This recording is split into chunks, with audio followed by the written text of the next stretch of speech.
पहला प्रश्न कह रहा है कि लुप्त संख्या ज्ञात करें। मैंने आपको एक वीडियो में बताया रहा होगा कि जब लुप्त संख्या ज्ञात करने को कहे तो सबसे पहले उसमें 4 रूल होता है। 4 रूल क्या होता है? 5 रूल होता है, सॉरी। पहला, या तो एडिशन होगा, या तो सब्ट्रैक्शन होगा, या फिर डिवाइड होगा, या फिर मल्टीपल होगा, या फिर उसकी जो होगा कोई नंबर उसकी पावर n, दैट मीन कि उसकी घात बढ़ेगी। तो अब इस प्रश्न में हम लोग देखते हैं। इसमें देखें 11 के बाद 14 आ रहा है, फिर 14 के बाद 19 आ रहा है। तो मतलब इसमें आमतौर पे हम कह सकते हैं जनरल सी भाषा में कि ये बढ़ रहा है, डिक्रीजिंग मतलब इंक्रीजिंग ऑर्डर में जा रहा है। अब बढ़ कितना रहा है? आप 11 से 14 में देखोगे तो कितना पाओगे? +3। 14 से आप जब 19 में जाओगे तो पाओगे कि यहाँ +5 का ऐड हो रहा है। अब 19 से जब 26 में जाओगे आप, तब पाओगे 7 का ऐड हो रहा है।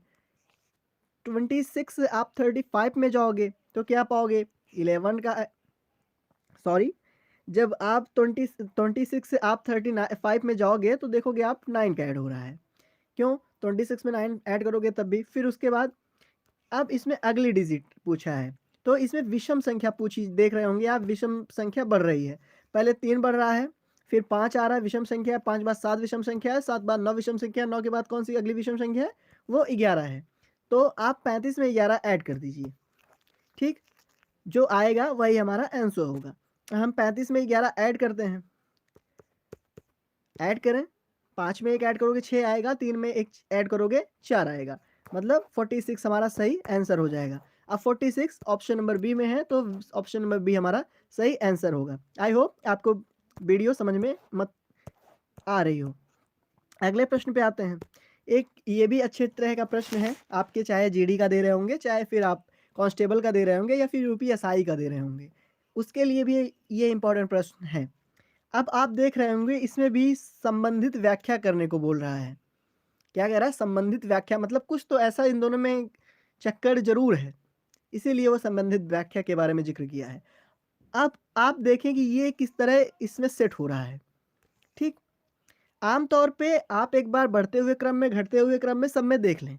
अगर कुछ ना मिले तो देखें कि ये नंबर का जो प्लेसमेंट है कहीं सेम ही तो नहीं है एक में।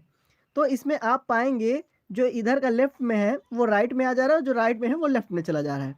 मतलब अगर 3 खंड है 4 5 9, ठीक, और 9 5 4, तो आप देख रहे होंगे ये सेम है, मतलब मिडिल टर्म जो है वो सेम है, और ये इंटरसेक्ट हो रहा है, मतलब एक दूसरे के अपोजिट में है। इस तरह का रीजनिंग में generally question mental ability test में पूछते हैं, तो आप इसको ध्यान रखिएगा। तो उसी तरह आप किसका करेंगे? 387 का। तो 387 का जब करेंगे तो मिडिल टर्म सेम होगा, तो मिडिल टर्म 8 रखते हैं, फिर इसका इंटरसेक्ट यहाँ आ जाएगा, मतलब 7 यहाँ हो जाएगा, फिर 3 इधर चला जाएगा। तो कह सकते हैं कि 783 इसका सही आंसर हो जाएगा। तो ये किस ऑप्शन में? ऑप्शन नंबर बी में है, तो ऑप्शन नंबर बी इसका सही आंसर है। अगले प्रश्न पे आते हैं। अगला प्रश्न कह रहा है कि नीचे दिए गए जो प्रश्न है उसमें संबंधित शब्द को चुनिए आप।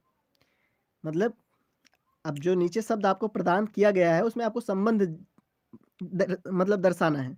तो जुड़ना है, तोड़ना है।